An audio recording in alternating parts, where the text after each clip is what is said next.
Bienvenidos a este Facebook Live más, hoy miércoles 30 de marzo. Estamos a poquitos minutos de que arranque el juego de Costa Rica con Estados Unidos. Los costarricenses muy contentos porque vamos para el repechaje contra el que resulte vencedor entre Nueva Zelanda y Islas Solomón. Así que Qatar, yo estaba un poquito escéptico. Qatar está ahí a la vuelta de la esquina. Esto para todo este público, esta cantidad de seguidores del fútbol, que hemos estado muy contentos porque el fútbol definitivamente le brinda alegrías al pueblo y tristezas. En este caso, el pueblo costarricense está muy contento de lo que ha sucedido en este microciclo final.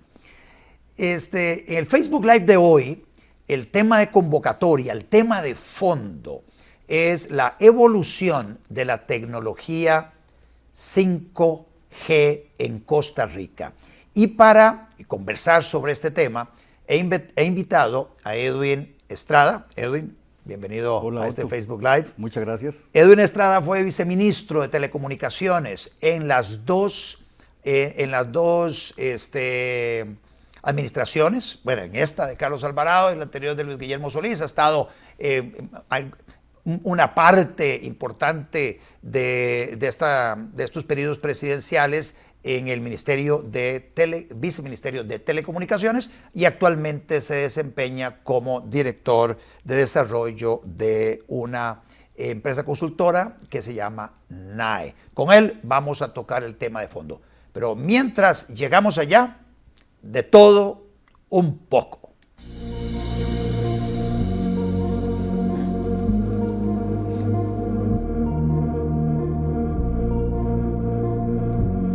En esta parte de todo un poco, tengo tres noticias que compartir con ustedes. Una de ellas, muy buena, tiene que ver con la decisión de los diputados de la Asamblea Legislativa, de una de las comisiones legislativas, que sepultó el impuesto a la lotería de la Junta de Protección Social.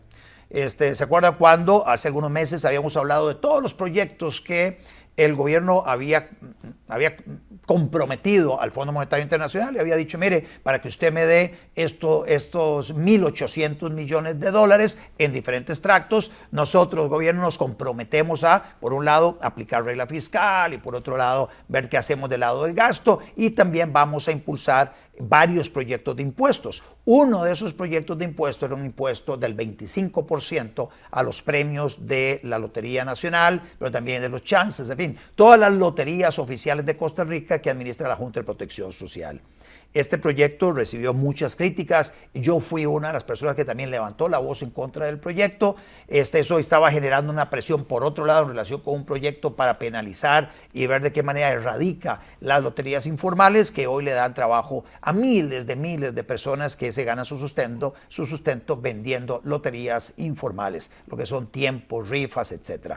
Bueno, los diputados tomaron la decisión de enterrar el proyecto, y cuando decimos enterrar es votarlo en comisión en forma negativa, y con eso pasa al archivo. Y eso es una muy buena noticia. O sea, básicamente está mandando la señal a la Asamblea Legislativa saliente de que no van nuevos impuestos. Quedan pocos días de esta Asamblea Legislativa. Acordémonos que ya tenemos a la vuelta de la esquina la Semana Santa, así que queda lo que pueda hacer mañana jueves esta Asamblea Legislativa. La semana entrante también lo que puedan hacer. Luego viene Semana Santa. Después de Semana Santa le queda allá un par de semanitas más a esta Asamblea Legislativa para terminar su mandato. Y dichosamente no vemos en las diferentes comisiones proyectos de impuestos que estén a punto de ser dictaminados favorablemente, que luego pasen al plenario. Ahí en el plenario tendrían que competir con muchos otros proyectos. Así que hay una buena noticia y un respiro. No vamos a tener nuevos impuestos aprobados por esta Asamblea Legislativa. Ya nos aturuzaron con un paquetazo de impuestos en diciembre del 2018, que es el proyecto de fortalecimiento de las finanzas públicas que se convirtió en ley de la República. Ese es el primer tema. Buena noticia.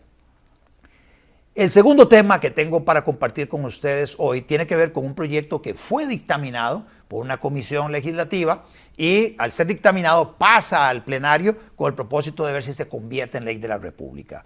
Es un proyecto que no debe pasar desapercibido, especialmente por los motociclistas en Costa Rica. Vean, si ustedes conocen motociclistas, indíqueles o invíteles a ver por lo menos esta parte de este video, de este Facebook Live, que va a quedar colgado en mi página oficial de Facebook. También vamos a hacer un videito únicamente para esta sección. Esta sección tiene que ver con lo que los diputados aprobaron de un proyecto de ley que le llamaron, o que se llama, Ley para mitigar accidentes de tránsito. El proyecto fue dictaminado afirmativamente, el proyecto de ley para mitigar accidentes de tránsito. Ese es el título del proyecto, pero básicamente se trata de motociclistas. El proyecto de ley tiene que ver con elementos que tienen que, si se convierte esto en ley de la República, que tienen que portar las personas que utilizan una motocicleta en Costa Rica. Es una reforma a la ley de tránsito en vías terrestres y establece requisitos para poder acceder a una motocicleta. Para empezar, los establecimientos mercantiles que venden motos no le pueden vender una moto a una persona que no tenga una licencia de conducir de moto. Significa que no le podrán vender una moto a una persona jurídica. Para empezar, aquellas empresas que compran una flotilla de motos para dársela a sus funcionarios no podrán hacerlo según esta legislación. Básicamente dice, los establecimientos mercantiles solo pueden venderle a personas físicas que tienen una licencia para conducir moto. Ahí ya hay establecimientos mercantiles que están pegando el grito al cielo en relación con esta decisión de los diputados. En segundo lugar, la ley establece que el comerciante debe incluir en el precio de la moto el precio porque tiene que dotar la motocicleta más cascos. Es una moto para 2 personas máximo, entonces tiene que darle 2 cascos, tiene que darle 2 pares de guantes, 2 pares de coderas, 2 pares de rodilleras, además un chaleco que le proteja tórax y hombros. Tiene que dárselo para los 2 potenciales ocupantes de la motocicleta. Y eso, obviamente, tiene un valor, tiene un precio, y ahí los precios son muy fluctuantes. Pero el comerciante tiene que dotar a quien vaya a comprarle la moto de todos estos implementos. Y luego viene la otra parte, y es que el conductor de la moto y su acompañante necesariamente tienen que utilizar casco, guantes, coderas, rodilleras y esa especie de chaleco que le proteja tórax y hombros. Un poco como Robocop. Tienen que andar los motociclistas y sus acompañantes. Faltó la parte de zapatos especiales para proteger tobillos. Esa parte no la metieron. Pero bueno, muy probablemente en el trámite de emociones surja la idea de decirlo, y además tienen que tener una bota especial para protegerles el tobillo. De esto ha generado que comerciantes digan, pucha, me va a salir más caro, muchísimo más caro colocar una moto, porque tengo que dar todo esto. Pero los motociclistas todavía no se han dado cuenta de que eso se viene impulsando en la Asamblea Legislativa. Y yo quiero llamar la atención a ustedes sobre este tema. Yo no estoy de acuerdo con eso. Yo tuve moto en algún momento y claro, cuando estuve manejando moto, ya la vendí, porque esa cuestión es peligrosísima. Cuando la vendí, yo efectivamente cuando salía totalmente protegido. Pero defiendo el derecho que tiene un turista, por ejemplo, que alquila un cuadraciclo para recorrer playas y senderos y todo lo demás, los caminos vecinales de Costa Rica. Ahorita hay una foto que salió hace poco de Zac Efron aquí en Costa Rica en un cuadraciclo. Él inclusive andaba sin casco, pero hay personas que los que alquilan los cuadraciclos sí le dan un casco a cada una de las personas que va a alquilar este tipo de vehículo. Bueno, también cuando uno recorre la Costa Rica rural, que mucha gente desconoce, en la Costa Rica rural la motocicleta es un medio de transporte que utiliza prácticamente toda la familia. Y ahí están en los caminitos de tierra, en los caminitos de lastre, las personas van a dejar a los chiquitos a la escuela y todo lo demás, a veces lleva un chiquito adelante y otro chiquito atrás, ese es el vehículo familiar. En esas horas, bueno, les van a obligar a todos los chiquitos a andar con su casco, con su chaleco especial para niños. Yo no he visto chaleco especial para niños pequeñitos, protegiéndole tórax, hombros y todo lo demás. Coderas, sí, que los utilizan para las patinetas, por ejemplo, coderas o las rodilleras. Pero esto va a afectar a muchísima gente que va a tener un incremento sustancial en los costos para poder utilizar una motocicleta. Algunos dirán, pero es que esto es para beneficio de las personas porque con eso logran minimizar el impacto de una caída en relación con la protección de su integridad física. Entonces, ojo, esta es la buena intención detrás de un proyecto como esto, pero la pregunta que ustedes debieran hacerse es, ¿no debe ser esto algo voluntario? ¿No debieran las personas decidir si lo usan o no lo usan, si quieren protegerse o no quieren protegerse? ¿Hasta dónde vamos a permitir que los diputados lleguen para protegernos a nosotros de nuestras propias decisiones? Si permitimos esto, bueno, luego vendrán también con lo que comemos. Y entonces hay comida que afecta y las personas pueden desarrollar algunos problemas en sus articulaciones, en lo que son todo el sistema circulatorio. Las personas pueden eventualmente llegar y ser candidatos para un ataque al corazón, para unos problemas ahí de acumulación de colesterol, etc. Bueno, se meterán también los diputados en relación con lo que debemos ingerir para que no nos hagamos daño y para que no terminemos en el hospital, tal vez aumentando las listas de espera y los requerimientos de salud. La buena intención de este proyecto es para minimizar la posibilidad de que alguien se quiebre o tenga alguna lesión en rodillas, en hombros, en codos, en las espinillas, porque también tiene que utilizar espinillera, y en la cabeza.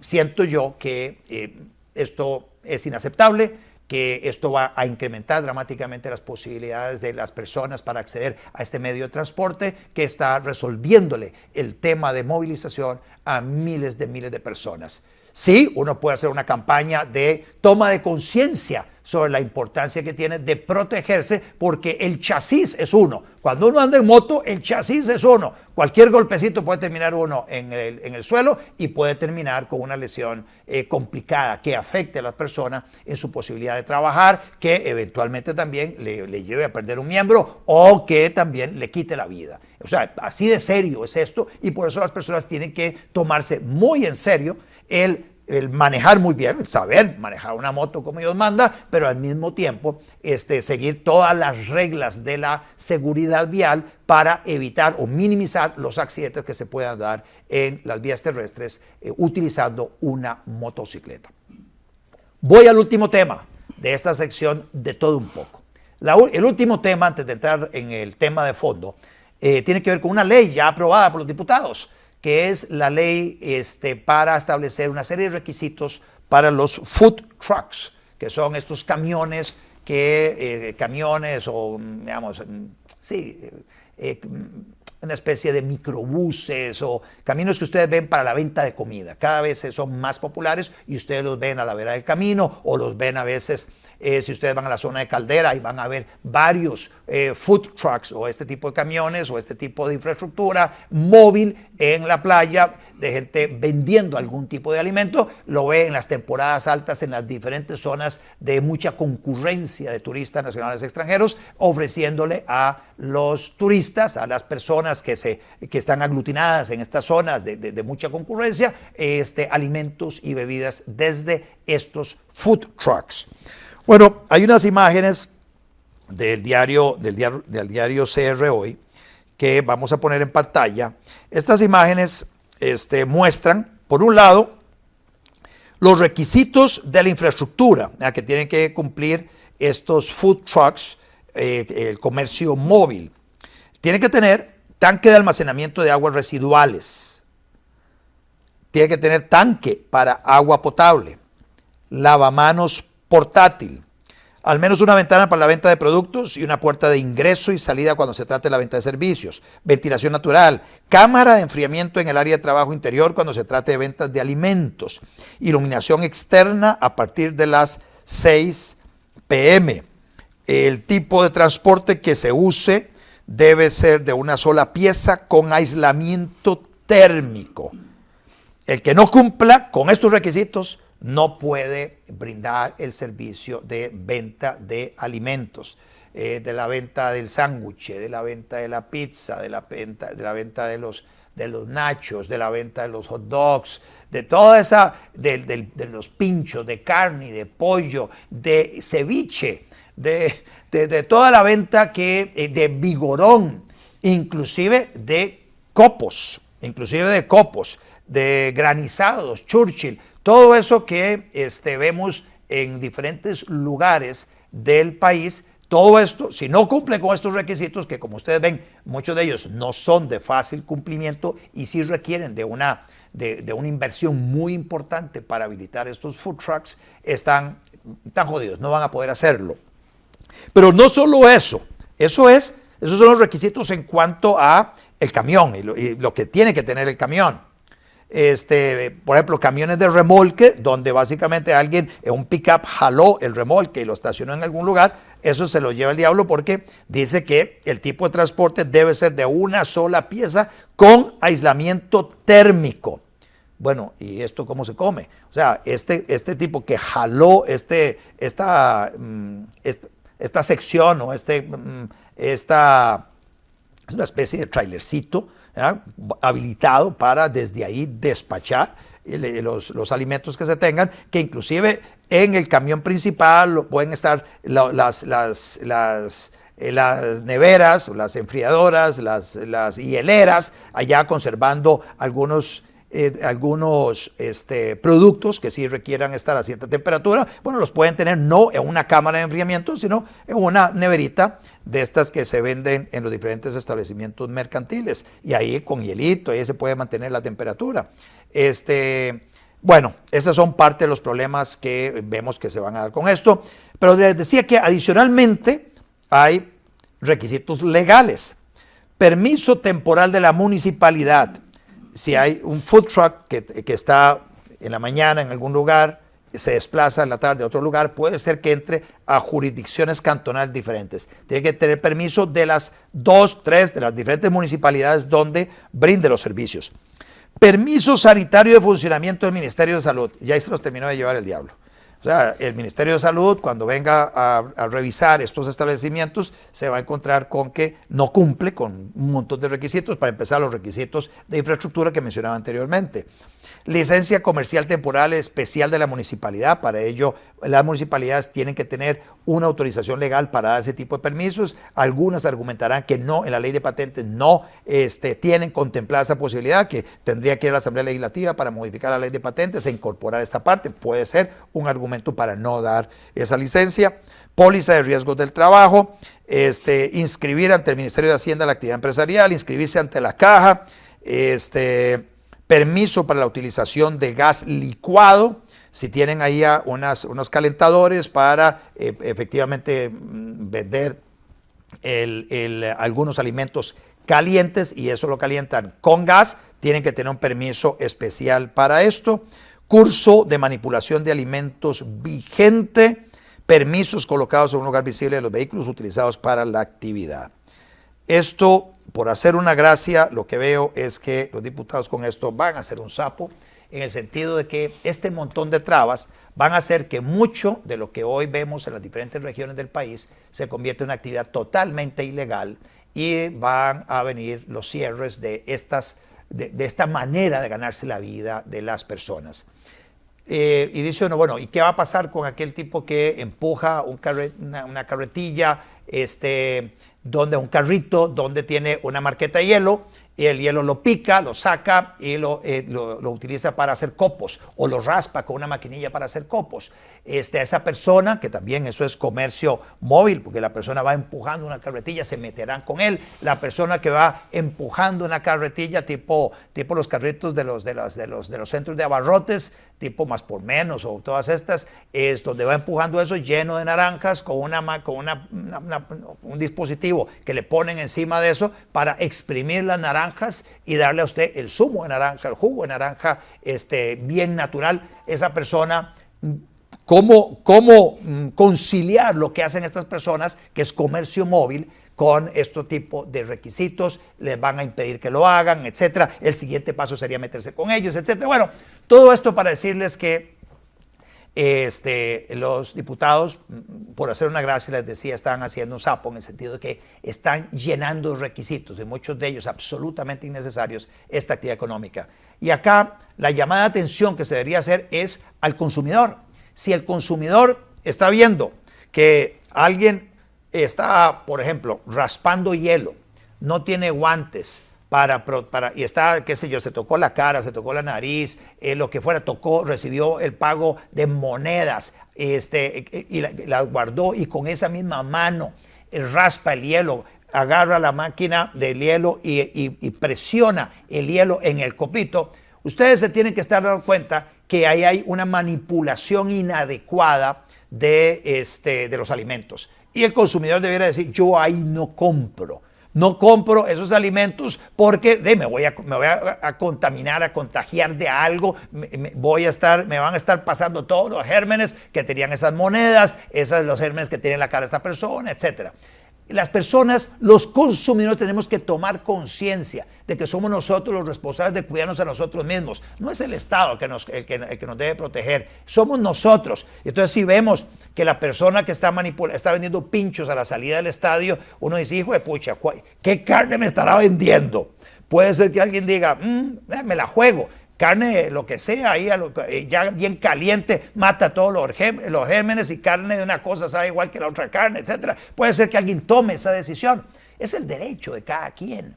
Entonces, tenemos que entender que las personas somos responsables de nuestros actos, y que el Estado no debiera hacerle las cosas casi que de imposible cumplimiento, o con tantas regulaciones y trabas que hacen que las actividades económicas no se puedan desarrollar o no sean rentables por la cantidad de costos en los que una persona tiene que incurrir para vender ciertos alimentos. Entonces ustedes sabrán si le compran a la persona que anda empujando el carrito para vender los hot dogs o vendiendo el sándwich, o a la persona que anda en estos carritos que los ponen a lo largo ahí de la playa de Caldera para comprarse el churche, las caldosas, el ceviche, el ceviche de pescado mixto, el vuelve a la vida, las chuchecas, en fin. Las personas decidirán si lo compran o no lo compran, y si consideran que en este lugar se están tomando las medidas para proteger la salud de las personas. Pero al final de cuentas es la decisión de cada quien, y el Estado no debería meterse en eso, porque también da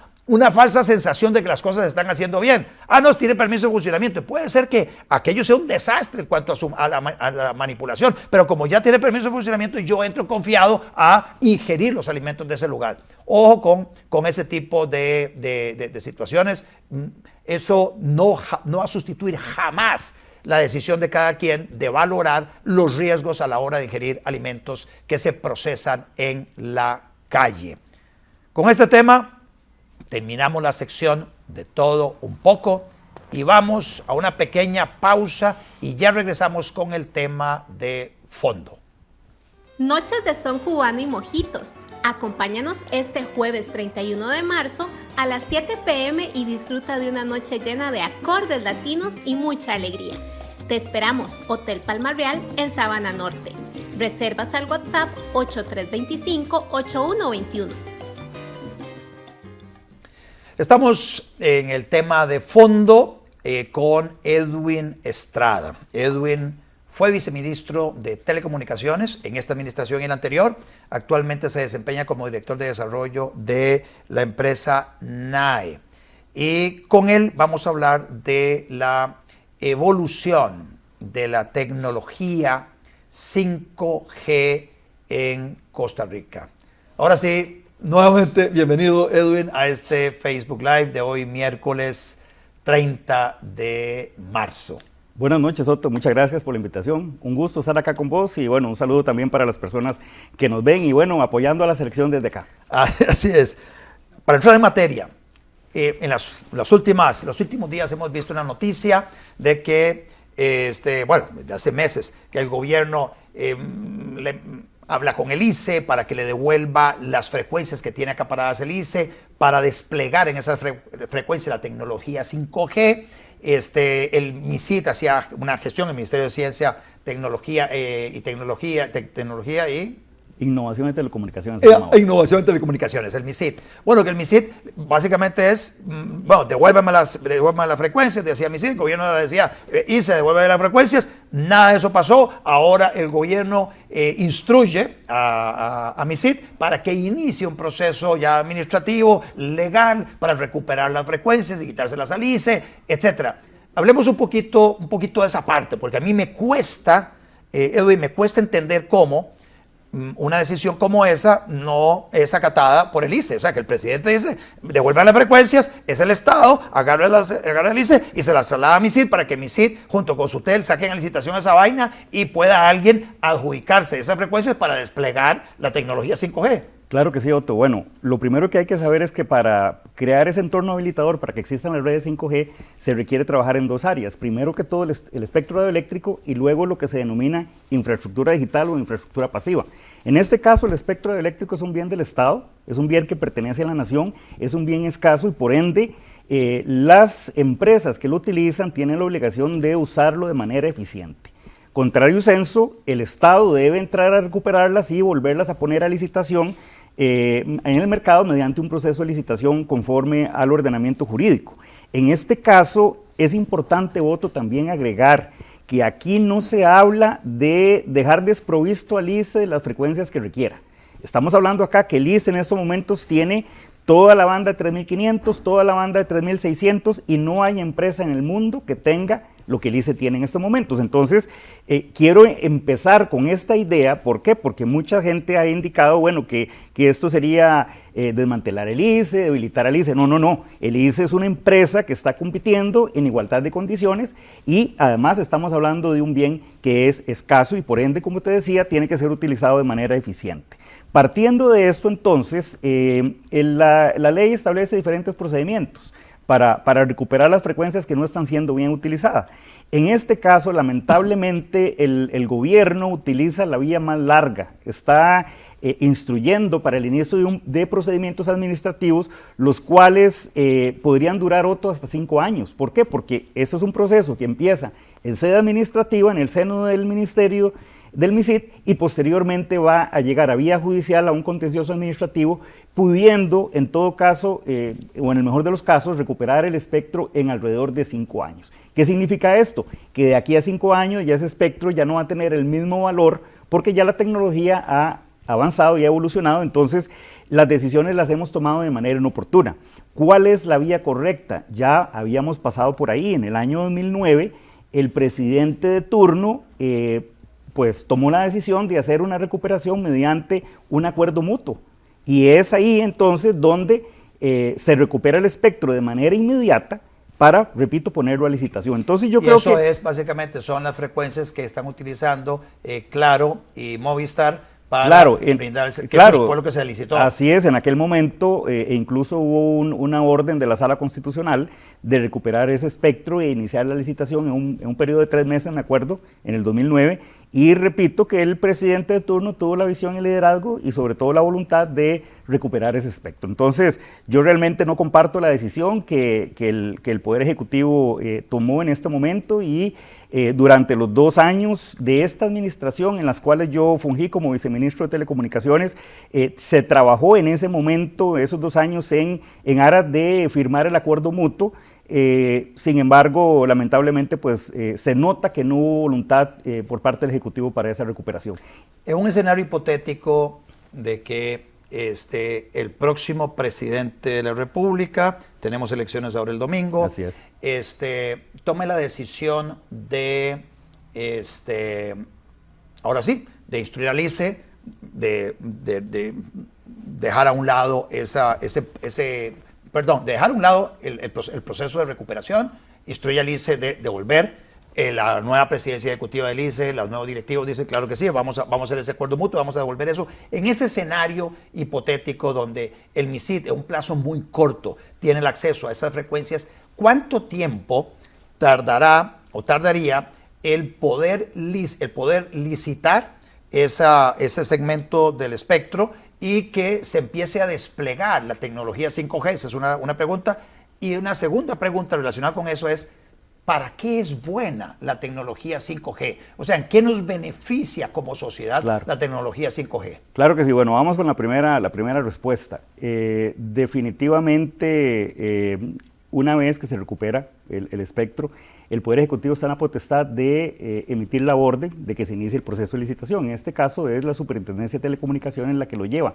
En este país se han hecho hasta el momento se han hecho 2 procesos licitatorios y duraron ambos 18 meses. Entonces podríamos estar hablando que para que el espectro se otorgue y los contratos ya habiendo sido refrendados por la Contraloría General de la República, ya inicie el periodo de la concesión, que en este caso son 15 y hasta 25 años, estaríamos hablando de 18 meses por la experiencia que ya tenemos. Okay. Entonces, una vez que los operadores tengan las frecuencias de sus manos, sí, ahí sí tienen que empezar a desplegar las redes. Sí. Entonces, eso es muy importante también porque aquí estaríamos empezando y hablando más bien de la infraestructura pasiva que yo le decía anteriormente, la infraestructura digital, porque ¿qué se requiere además del espectro radioeléctrico para implementar una red?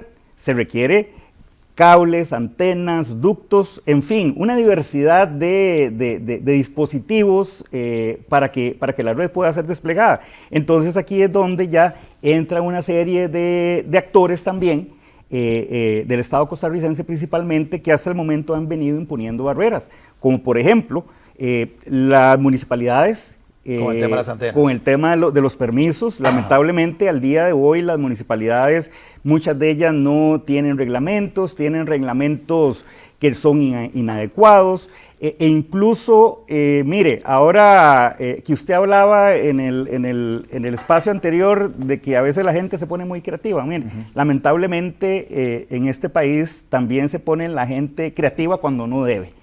¿Por qué? Porque hemos visto cómo muchas municipalidades un día sí y otro día también se sacan requisitos de la manga que no tienen ningún fundamento jurídico.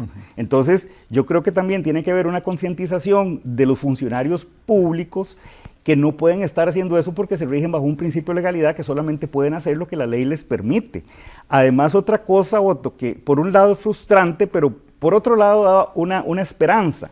¿Y qué es eso? Que según mi criterio, alrededor del 95% de las cosas que hay que hacer en este país, al menos en los temas de telecomunicaciones, no se requiere de una ley. Lo que se requiere es voluntad política, liderazgo, coordinación para que las cosas pasen. Entonces digo que esto es frustrante porque si estas cosas se necesita solamente la voluntad, ¿por qué no ha pasado? Y se lo digo yo que durante mis dos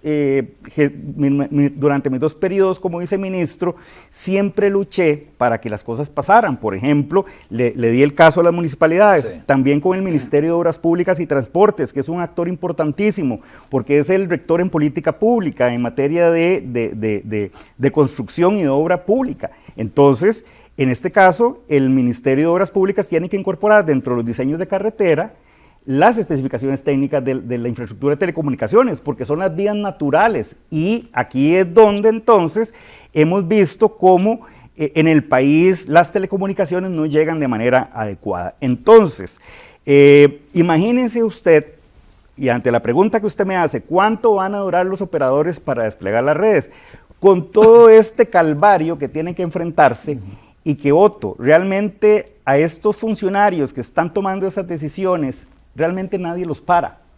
No hay quien hasta el día de hoy le ponga coto a este asunto y pues que las cosas se resuelvan en los tiempos y en los plazos que tengan que resolverse. Entonces, yo creo que es uno de los retos principales para el nuevo gobierno, empezando por la recuperación del espectro, pero también poner orden y estar atentos, porque ya están identificados quiénes son esos actores que están durando mucho y que se están poniendo creativos con los reglamentos. Entonces yo creo que aquí es un llamado a las nuevas autoridades que entrarán, porque además le voy a decir otra cosa, si bien es cierto, hay un ministro, un viceministro, rectores del tema, pero aquí necesariamente se requiere la concurrencia de la voluntad y el músculo político que el presidente les puede dar. Entonces este es un tema prioritario que debe ser atendido desde el despacho del presidente de la República. ¿Por qué? Porque si yo necesito que el Ministerio de Obras Públicas incorpore esos requisitos en sus diseños, bueno, yo necesito que el presidente llame, agarre el teléfono y llame al ministro y le diga, las cosas van porque van. Lamentablemente hasta el día de hoy, Otto, eso no ha sucedido. Entonces, aquí es donde vemos que cada día los usuarios, los ciudadanos, nos sentimos frustrados porque cada vez que acudimos a una institución pública nos encontramos con este tipo de limitaciones. Y ojo, aquí estamos hablando que es el Estado costarricense el que llamó a las operadoras mediante un proceso licitatorio a que vengan a invertir en el país. Por ende, se le tiene que brindar seguridad jurídica, se les tiene que respetar el principio de legalidad, en fin, toda una serie de principios que hasta el día de hoy no se están siendo respetados, porque lamentablemente, y no es posible que por un lado el Estado lo llame y sea el mismo Estado por medio de sus instituciones públicas la que esté poniendo en riesgo la consecución de los fines de los contratos. La otra pregunta, ¿para qué nos sirve? ¿Para qué nos sirve? Bueno, yo voy a poner un ejemplo, aquella serie que yo veía cuando era niño, los Jetsons, los supersónicos, sí. Que prácticamente todo era conectado, era una ciudad digitalizada. Eso es 5G. Otro ejemplo también para que las personas puedan comprenderlo mejor, en la tecnología que ya tenemos al día de hoy, si nosotros como usuarios queremos utilizarla, somos los que tenemos que accionar. Con el 5G es un cambio total de paradigma. ¿Por qué? Porque vamos a estar inmersos en un entorno inteligente donde no necesariamente nos vamos a estar dando cuenta, porque eso prácticamente va a funcionar solo. Hay aplicaciones como inteligencia artificial, Internet de las cosas, Big Data, robotización, que eso prácticamente funciona solo.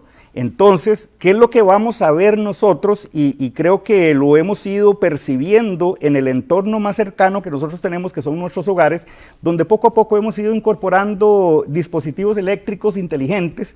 Entonces, imaginemos eso mismo elevado a potencia, ¿verdad? Donde toda la ciudad va a estar conectada. Entonces, ¿cuáles son los beneficios?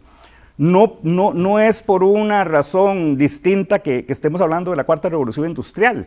Aquí estamos hablando de un valor agregado que se le va a dar a los procesos productivos, que va a generar más competitividad, va a generar mayor eficiencia a los mismos procesos productivos, van a ser más rápidos, van a generar mejores productos, mejores servicios, y con esto entonces vamos a tener mayor competitividad como país, mejores oportunidades, y por ende, Otto, vamos a tener las condiciones para mejorar las condiciones, valga la redundancia, de vida de todos los habitantes. Entonces, ¿qué estoy diciendo?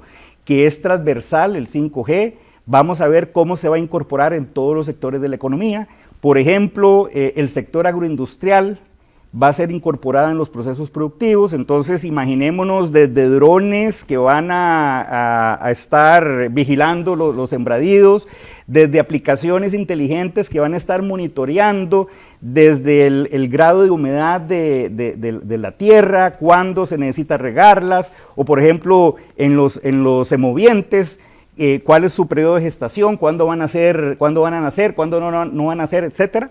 Esto poniendo un ejemplo, pero igual, en cualquier sector de la economía que usted se pregunte, van a tener grandes oportunidades, y por ende, ¿qué te quiero decir también? Que si eso no se aplica, vamos a perder también esas oportunidades. ¿Y qué significa esto? Que va a ir en detrimento de la calidad de vida nuestra, porque yo creo que en el caso de Costa Rica, que se han tomado distintas decisiones a lo largo de nuestra historia, como el tema de la abolición del ejército, el tema de la educación abierta y gratuita, el seguro social, bueno, en fin, decisiones que se han tomado. Esta decisión que tenemos que tomar el día de hoy o en esta coyuntura que estamos viviendo como país, yo creo que tiene el mismo rango que estas acciones, que si Costa Rica no lo hace, vamos a ir quedando atrás, porque hemos visto también como otros países que uno tal vez eventualmente los pueda menospreciar,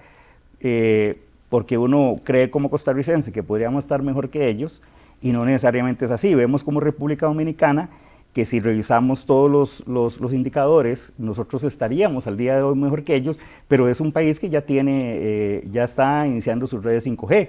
Perú también, Colombia, vemos estos países que si Costa Rica no toma las decisiones oportunas, son países que van a adelantar, y con esto, repito, nuestros productos y servicios van a ir perdiendo esa competitividad. Y además, esto sería una mala señal que el país está mandando a los inversionistas extranjeros, que no van a querer venir a Costa Rica, porque ¿qué es lo primero que pide una empresa o que analiza una empresa cuando viene a un país? Bueno, definitivamente la estabilidad política, estabilidad social que nosotros podemos tener acá en Costa Rica. Sin embargo, quedaríamos debiendo en el tema de la conectividad. Y por ende, estas empresas podrían estar decidiendo irse a otros países. Edwin, hablando de conectividad, otro tema que ha capturado la atención de los medios de comunicación en las últimas semanas tiene que ver con esta disputa entre el Ministerio de Educación Pública y la Contraloría General de la República sobre la red del Bicentenario, hablando de conectividad, conectar todas las escuelas y colegios del país con internet de banda ancha, etcétera, y que el gobierno tomó la decisión de darle esa responsabilidad a la Fundación Omar Dengo. La Contraloría viene y dice, eso no es con la Fundación Omar Dengo, eso es una responsabilidad consustancial del Ministerio de Educación Pública que no se le puede delegar a un tercero, a un particular.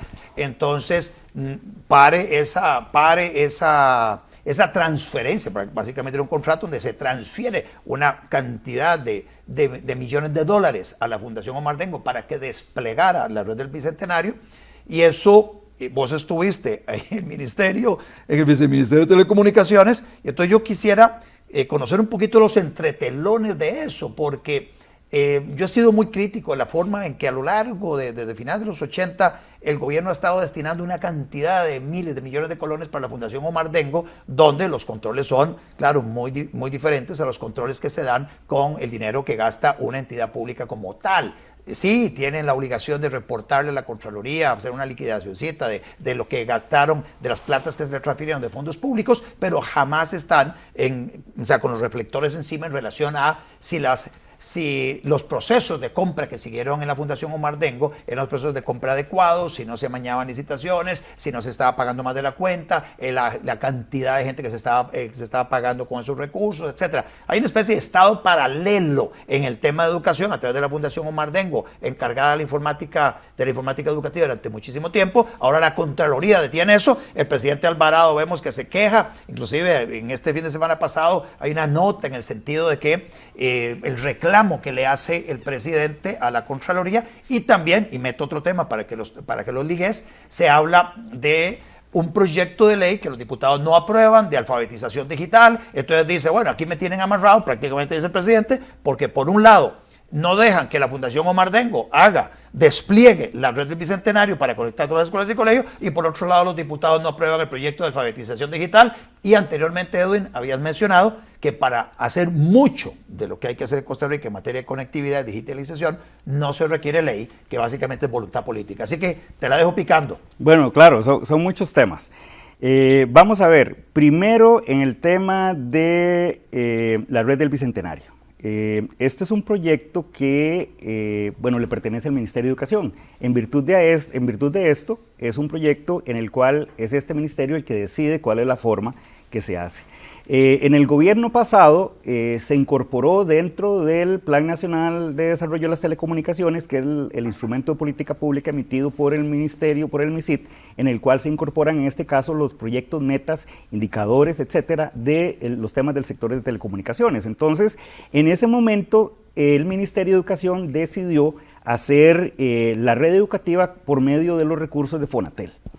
Entonces, ya este proceso se había iniciado, la cosa fue que se diseñó la red por parte del Ministerio de Educación, repito, que es el dueño del proyecto o el cliente, digámosle.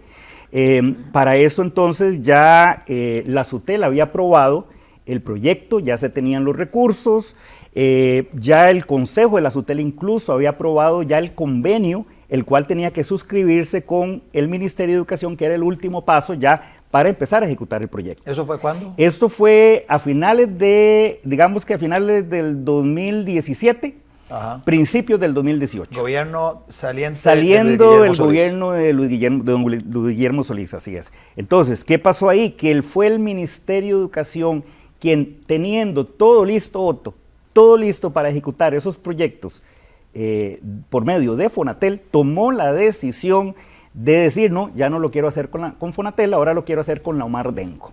Entonces, cuando ya entra el nuevo gobierno, habiendo el Ministerio de Educación tomado unilateralmente esta decisión, pues en ese momento pretendieron y se dieron cuenta que no podían trasladar el dinero de Fonatel, no podían trasladarlo a la Omar Dengo porque estaba protegido por ley. Precisamente los legisladores que aprobaron la ley de telecomunicaciones tuvieron esa visión porque aprendieron de los demás países de Latinoamérica que los fondos de acceso y servicio universal de algo tan necesario e importante como las telecomunicaciones en estos momentos estaban siendo desviados por los gobiernos de turno.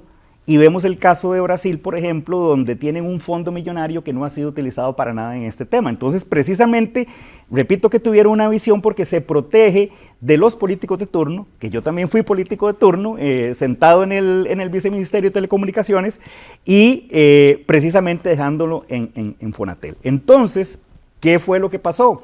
Que el Ministerio de Educación toma la decisión de hacer una parte con Fonatel porque no se pudieron trasladar los recursos de Fonatel para la fundación y otra parte con fondos del Ministerio de Educación hacerlo mediante la Omar Dengo. Entonces, el proyecto de Fonatel que no fue incluido porque también tuvieron que hacer un nuevo diseño de la red porque el diseño que se había hecho anteriormente por parte del Ministerio de Educación a las nuevas autoridades no les gustó. Entonces, tuvieron que hacer un nuevo diseño. Entonces, empezar de cero, hacer el nuevo diseño y a partir de ahí entonces se empezó, en el 2021 fue que se incorporó la meta en Fonatel. Hay que recordar también muy claro, porque muchas veces se le endilga a Fonatel y que tiene muchas cosas que mejorar, pero se le endilgan las cosas de Fonatel y no necesariamente es así. ¿Por qué? Porque Fonatel no se pueden ejecutar productos o planes o metas que no estén consignadas expresamente en el Plan Nacional de Desarrollo de Telecomunicaciones. Y si nosotros vemos cuándo fue que se incorporó la meta para que Fonatel empezara a trabajar, fue a inicios del 2021. Estamos hablando que fue hace un año. Sí.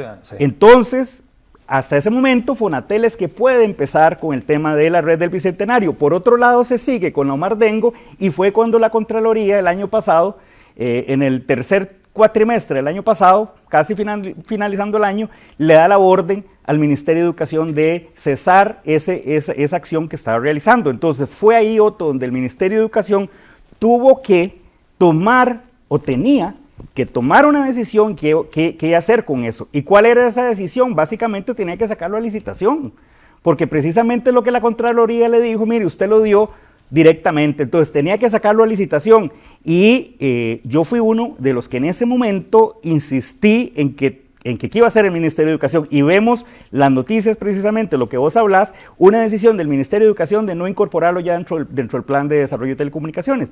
¿Qué significa eso? Que no se va a hacer. Entonces, ahí es donde uno se pregunta, ¿qué estaban haciendo las autoridades del Ministerio de Educación? ¿Dónde está el dinero que le habían girado a la Omar Dengo? Ya lo devolvió la Omar Dengo. Y entonces este es otro reto que va a tener el nuevo gobierno, tomar la decisión, porque ya vimos que este gobierno tiró la toalla en ese tema. Vamos al tema de alfabetización digital. vamos a ver, nos dimos cuenta cuando empieza la pandemia, y me acuerdo que fue alrededor de marzo del 2020, donde hay un titular en uno de los periódicos de circulación nacional, donde dice: alrededor de 500,000 estudiantes y educadores carecen de las habilidades digitales para enfrentar la pandemia y las clases de manera digital. Ahí es donde se dio cuenta y es donde tuvo el Ministerio de Educación que emitir la política pública, ya sea por medio Fonatel o sin Fonatel, porque tampoco Fonatel es la pomada canaria. Fonatel es un complemento y es para acceso y servicio universal para personas en condición de vulnerabilidad. El Ministerio de Educación ha venido recibiendo desde el 2013 alrededor de 200,000 millones de colones. ¿Y qué ha hecho con eso? ¿Dónde están los resultados? No existen resultados positivos en eso. Entonces, ¿qué es lo que pasa aquí? Que la ministra del MISIT y la ministra del MEP alegan que no se puede emitir política pública en el tema de alfabetización digital simplemente porque la ley de telecomunicaciones no contiene el eufemismo de la frase alfabetización digital. Esa es la interpretación que ellas les dan. Sin embargo, hasta la misma Contraloría General de la República ha sido vehemente y ha sido contundente en que la ley sí contiene las herramientas y se puede incorporar dentro de las metas del Plan Nacional de Desarrollo de Telecomunicaciones. Entonces vea usted, Otto, que tenemos 2 años perdidos desde que se identifica que las personas no tienen esas capacidades, y por andar impulsando un proyecto de ley innecesario, se ha condenado a las personas y a los estudiantes en condición de vulnerabilidad a seguir con esa brecha digital y ver cómo la brecha digital con los colegios privados, por ejemplo, se va ensanchando. Claro. ¿Por qué? Porque vemos los colegios privados que las personas pues tienen las condiciones, se les dan todas las condiciones para que puedan seguir, mientras los colegios públicos vemos cómo cada día la educación va perdiendo esa calidad y esa competitividad que hemos tenido siempre, en detrimento de las personas que se van quedando en la educación pública, que son las personas más vulnerables. ¿Por qué? Porque en esta época, así como hablamos ahora de que es transversal en todos los sectores de la economía, evidentemente también el tema de educación es necesario. Si vos ves, nosotros que somos abogados, vemos cómo viene el tema de la firma digital y muchas otras cosas que se pueden hacer en la carrera del derecho. Y así como en esto hay en todas las carreras universitarias y en todos los oficios. Entonces es importante que en el tema de alfabetización digital, no solamente en el Ministerio de Educación, sino las universidades tengan esa capacidad de identificar cuáles son esas habilidades que requiere el mercado para incorporarlas en la currícula universitaria. Y volviendo entonces al proyecto de alfabetización digital, mal llamado proyecto de alfabetización digital, porque ahora le metieron otros temas ahí que para mí es inconexo desde el punto de vista de procedimiento legislativo, y por ende está viciado y es inconstitucional. Le metieron también el tema de infraestructura, cuando supuestamente es solamente un proyecto de alfabetización digital. Entonces, yo creo que acá otro de los retos que tiene el nuevo gobierno es, mire, tomemos la decisión inmediata de emitir la política pública para el tema de alfabetización digital, porque le están echando la culpa a Fonatel cuando a Fonatel no tiene ninguna meta establecida en el Plan Nacional de Desarrollo de Telecomunicaciones. Y vea usted qué curioso, el pasado 5 de noviembre saca el MISIT a consulta el Plan Nacional de Desarrollo de Telecomunicaciones, 7 de la mañana. Entro a revisar y hay 2 metas de alfabetización digital a cargo de Fonatel. Yo dije, bueno, qué dicha, entendieron. Vea, Otto, a las 9 de la mañana lo retiran y a las 12 del día lo vuelven a subir sin esas 2 metas de alfabetización digital. Entonces, ¿cómo se explica uno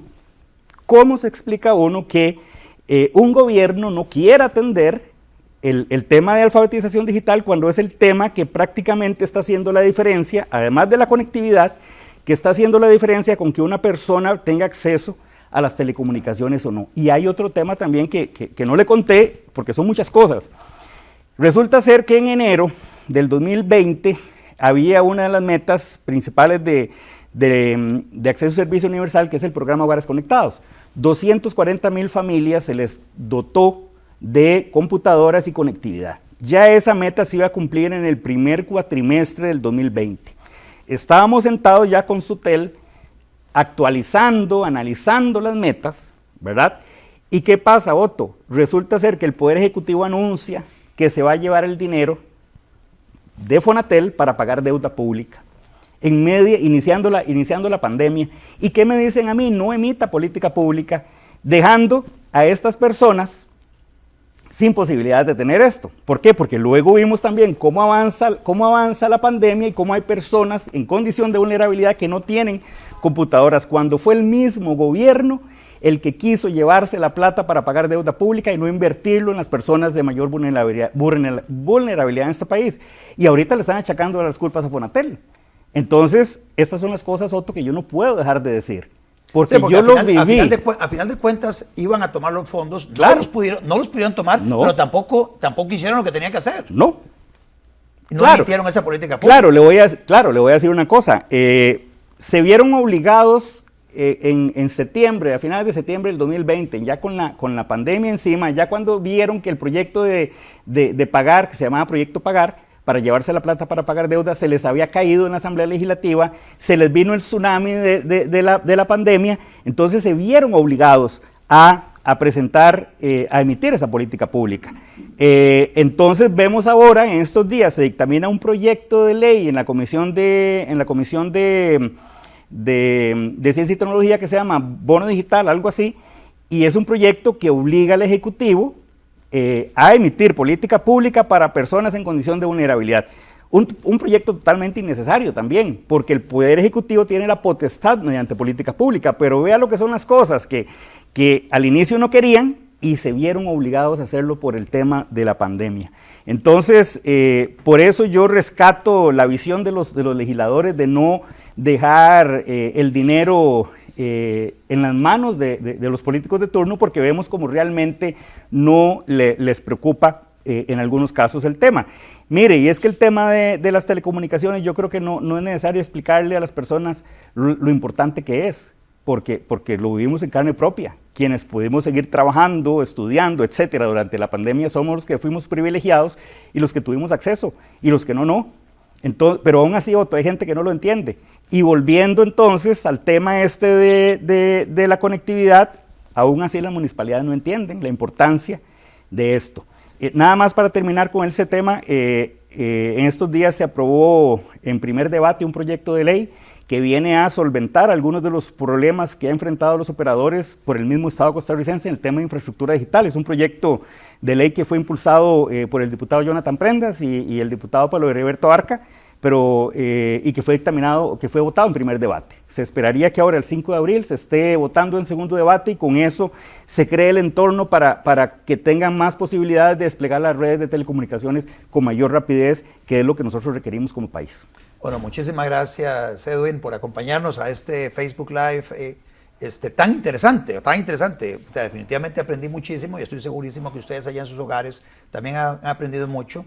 Espero que se den cuenta que perdimos prácticamente en estos 4 años el tiempo valiosísimo, que hasta los santos lo lloran, en este tema de alfabetización digital, de conexión de escuelas, de la brecha digital que se está ampliando dramáticamente, y luego buscando siempre el pretexto. El pretexto es, no lo pude hacer porque los diputados no me han aprobado una ley. Esa ley no es necesaria. No se ha hecho porque no ha habido voluntad política, no ha habido política pública que se haya digamos, acordado y se haya básicamente sacado adelante, porque tiene hoy las herramientas del Poder Ejecutivo para hacerlo. Espero que las nuevas autoridades le pongan atención y pongan este tema en la prioridad que requiere y se dejen de pretextos y finalmente se tomen las decisiones para que no se siga postergando el tema de la conectividad, el tema de la alfabetización digital, el tema de mejorar también las habilidades de los docentes, que requieren obviamente de ser capacitados para poder utilizar estas herramientas que eventualmente se vayan a dar. La alfabetización digital no es solo para el tema de los educandos, de los estudiantes, también de los docentes, que se entienda la importancia de desplegar la red 5G en el menor plazo posible y de conectar hogares, escuelas, empresas, conectar a todo mundo a la red. Y esto es algo que debiera asumir como prioridad la siguiente administración. Muchísimas gracias. Muchas gracias, Edwin. Otto. Y vamos a correr a ver cómo va la CELE. Bueno, sí, y efectivamente, vámonos ya a ver el partido de la CELE en esta última alegría que espero que nos den aquí en el Estadio Nacional. Y nos vemos, si Dios quiere, la semana entrante en otro Facebook Live más. Muchas gracias. Gracias.